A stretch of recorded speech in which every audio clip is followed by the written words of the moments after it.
começando pela largada com destaque para a Ferrari. Que salto Sim. inicial do time de Maranello, hein? Lembrando, Leclerc quarto no grid, Hamilton sétimo. Tínhamos a posição do Oscar Piastri vaga ali no grid, né? Ninguém subiu uma posição por conta do acidente dele no começo da corrida. A gente, na sequência, aliás, traz a repercussão do próprio Piastri acerca do que motivou a batida, mas que largada da Ferrari, Isa.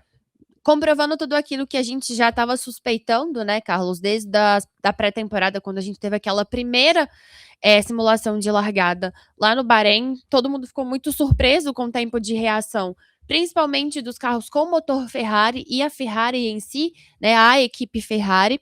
E, de fato, o Leclerc consegue, logo antes mesmo da primeira curva, chegar em primeiro, né, já brigar ali com o George Russell, largando de quarto, e o Hamilton também faz uma largada muito boa e avança ali, então, boas posições. O que até certo é um pouco engraçado, porque antes mesmo da corrida começar, o Russell faz esse comentário ali nas entrevistas no grid, falando, independentemente de onde a Ferrari largar, ela vai assumir a ponta na primeira curva, e ele não mentiu, foi exatamente o que aconteceu, né? E vale a gente destacar que a Ferrari ela chegou a avisar todo mundo que as largadas seriam um pouco conturbadas, que o tempo de reação das equipes seria muito mais lerdo, vamos falar assim, não é?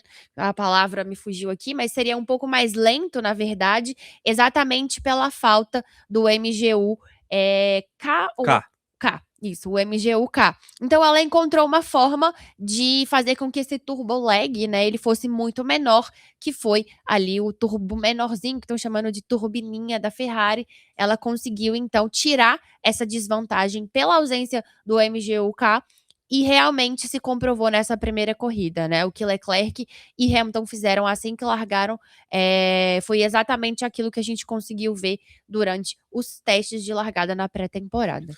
E falando dessas questões todas relativas ao novo motor, a nova unidade de potência, né, usando aqui a expressão correta, o incidente do Piastri já colocou isso muito no foco da galera que estava assistindo a corrida, porque tivemos primeiro, passando o fim de semana aqui como um todo, né, o acidente do André Kimi Antonelli no treino livre 3, o acidente do Max Verstappen na classificação.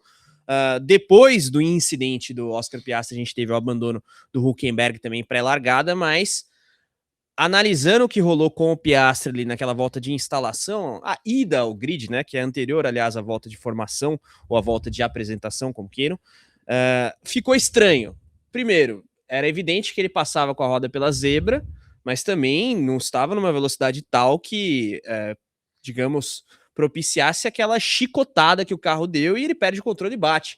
Depois ficou uma certa dúvida, e em dado momento, numa entrevista inicial, ele até falou: tem uma parcela de culpa minha, mas quando ele elabora sobre o assunto para os jornalistas ali no cercadinho, ele fala que teve ali uma sobrecarga de mais ou menos 100 kW de potência extra no momento em que ele faz a troca de marcha. Então, mais uma vez, essa questão aí da, digamos, potência instantânea que o piloto não controla no motor. Tudo bem, ele acelera, mas você não tem ali a dosimetria da potência no acelerador sendo correspondida no motor por conta dessa parte elétrica da nova unidade de potência, né, Isa? Exatamente, né?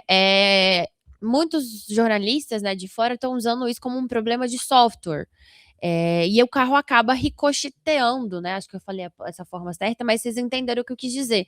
Porque você acelera, ele recebe uma potência muito grande, que são esses 100 kW a mais, e simplesmente eles perdem o controle do carro, porque ele não corresponde, né, a o que ele está apertando ali no acelerador e também no freio. Então ele perde o controle do carro e acaba batendo. Foi exatamente o que aconteceu com o Max Verstappen ontem na classificação, aconteceu hoje com o Oscar Piastri. Isso precisa ser resolvido, porque é um problema muito meio chega a beirar o absurdo, né? Eles receberem essa carga de potência. É perigoso, inclusive. Exato, completamente do nada e perder o carro da forma que Verstappen e Piastri comprovadamente perderam ontem e hoje, né?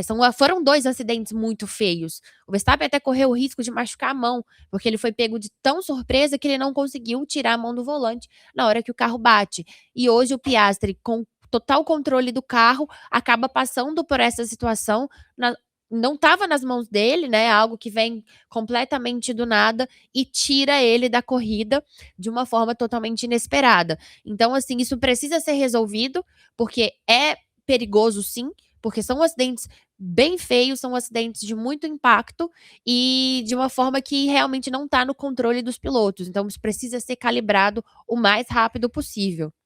Sem dúvida, por motivos de segurança e por motivos desportivos, né? O Piastri destaca isso, mesmo sendo até relativamente político na declaração pós-corrida. Ele fala: pô, você não conseguir disputar a corrida a caminho do grid é algo que não deve acontecer. Não Ele mesmo. poderia ser mais enfático até nessa crítica, mas o Piastri é um cara que dificilmente estica a corda no âmbito declaratório, algo que o vale. De qualquer maneira, uma preocupação para a Fórmula 1.